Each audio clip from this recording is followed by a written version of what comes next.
I'm Hayden Thompson from FarmLink, and we are looking again today at our grazing trial for 2022. So this is a trial we've been running for the last few years together with Hart Brothers Seeds, and we're running a range of dual-purpose grain and graze crops and mixed species pasture, and also some single species pasture, and those pastures are annual crops.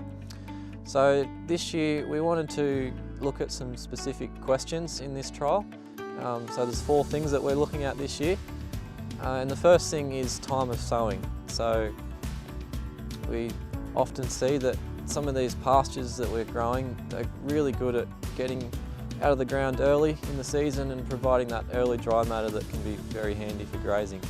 So this year we put in 3 different times of sowing. We have a late February, a mid-March and an early April to look at. So I'm standing here in the early April time of sowing.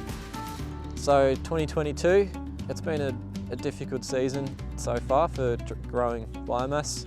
Most of the days we've had this winter are like this, overcast, cold, chance of rain. So dry matter production has been very low this year.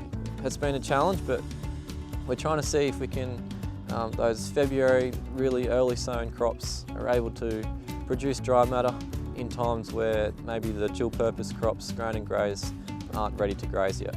So I'm standing here in the April time of sowing in the mixed species pasture, and this year we're really trying to have a very low input system in these pastures. So the only input these have had is 80 kilos of MAP at sowing, and then we've had no more fungicides, fertiliser applied to them.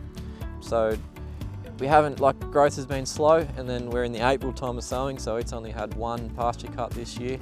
But some of the February and March sown pastures, they've still got 2 or 3 cuts off them as well. So the second thing we're looking at is in our mixed species pasture, we're going to compare terminating the companions in the mix versus just keeping them. So this will be a graze only system where we keep all the companions right through the year. And the second thing we'll do is we'll terminate the companions, and then we'll apply the necessary nutrition to get the canola going, and then we'll be able to harvest the canola as well. So we can just compare the economic value of both those systems with the same mixed species pasture. So this is a canola, oats and vetch mix. 970 is the canola, so we can spray out the companions and hopefully still get a decent grain yield of the 970 canola. And then obviously we're comparing that to a graze only system where we'll just keep doing pasture cuts right through the year and see what the difference in gross margins are. So obviously the graze only, still that very low input system where we're trying to really minimise inputs, whereas the graze and grain, obviously we're going to need to apply the nutrition to get the canola up to be able to reach its yield potential.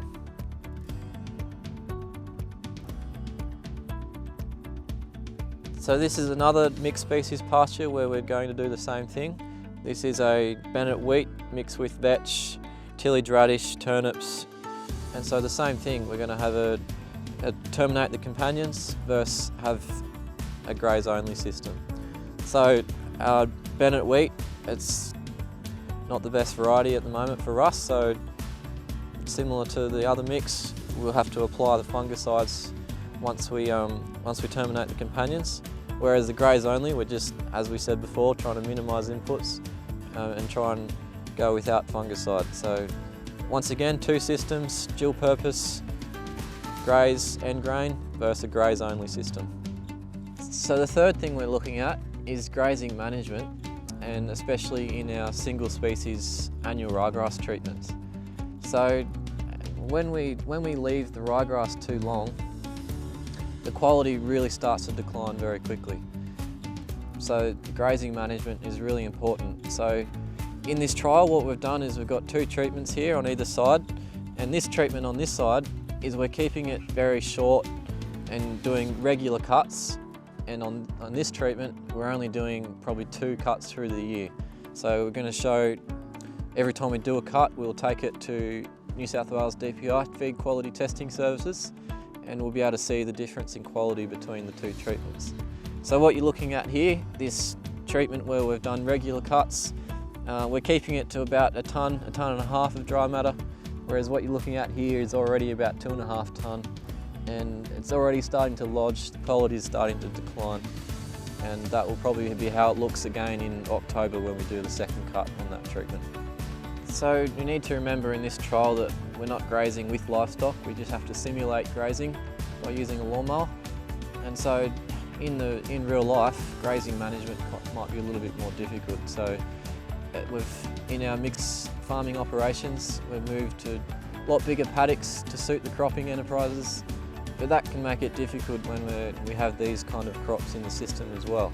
So it's probably an opportunity where we need to look more at maybe strip grazing, using electric fences, and just trying to make sure that we're keeping the right stocking rate so that we have our pastures are nice and short and better quality than just letting it go to waste.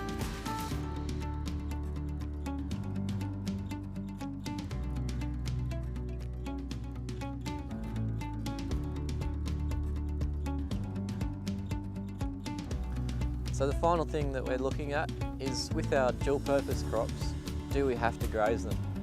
So we're standing now in our March time of sowing, and we're looking at Bennett, wheat and Illabo. So with these two wheat varieties, we have an ungrazed versus grazed system that we're looking at.